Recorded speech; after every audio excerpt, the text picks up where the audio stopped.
Hello everyone, it's Melanie here with Vintage Hill Studio. I'm so glad you dropped by today for a quick and easy card featuring cross and flowers for Easter, and this is what it looks like. It's a beautiful, simple little card, and the whole project is very simple. To start with, I'm using the EchoPark 6x6 paper pad called Flower Market, and this beautiful intricate die that I found on Amazon called Cross Flowers Lace Love. Now, I don't know about you, but sometimes I have trouble with papers that have designs in each corner. I'm not sure what to do with that on a 6x6 piece of paper because it wouldn't really fit on a card front. So I'm going to show you my idea for using that type of paper and a little bit of vellum. So the supplies this week are very simple. Again, the making of this card is simple. I chose to go with the right-hand side of this patterned paper, just cutting it down so that I've got the design in my right hand corner, and then I'm going to take my die and run it through my Sizzix Big Shot die cutting machine. I'll do that off camera. I'm going to get this centered up, and I'm only cutting through this matte piece. So you can see I went through a little bit of that flower design at the bottom. That's fine. I'll keep that solid cross for another project. And then I'm going to use a very handy tool called the Spellbinders Tool in 1. This helps you get out all those little pieces from intricate dies. And believe me, there are quite a few. This is a simple die, but it does have a lot of little intricacies. So this tool will help you get some of those pieces and parts removed fairly easily. And I'm going to simply use that tip to help me pull this up out of my die, and you'll see the beautiful result of this Cross Flowers Lace Love die.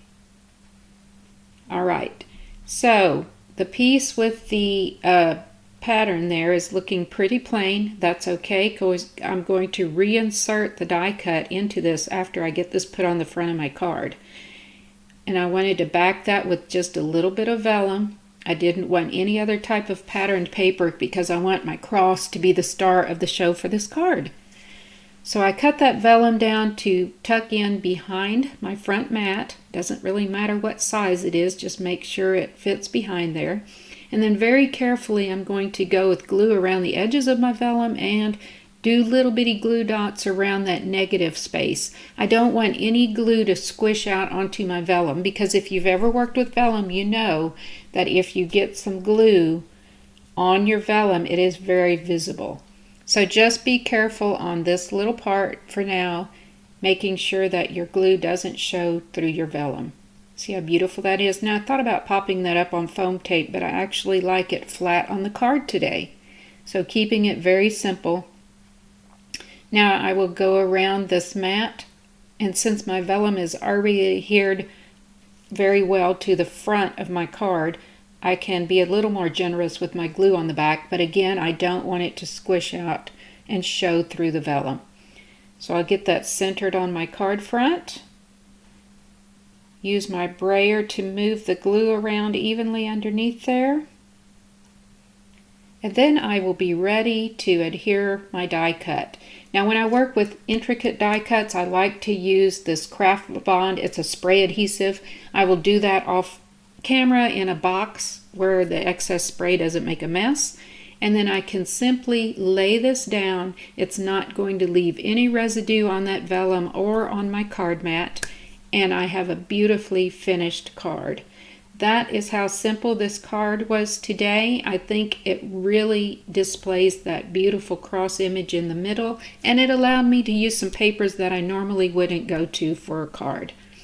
So thank you so much for dropping by today. Here is my finished envelope. I embossed the inside. You can visit my other YouTube videos and look for Easy Peasy Envelope Liner. I'll show you how to do that with no special measurements or tools. I hope you enjoyed this video, found it useful, maybe inspirational to use some of the papers that you kind of overlook, and put together a nice card for yourself. Thanks for stopping by. Please feel free to leave me a comment, give me a thumbs up. I'd love to hear from you, and I'd love to see you again next week. Happy crafting, everyone!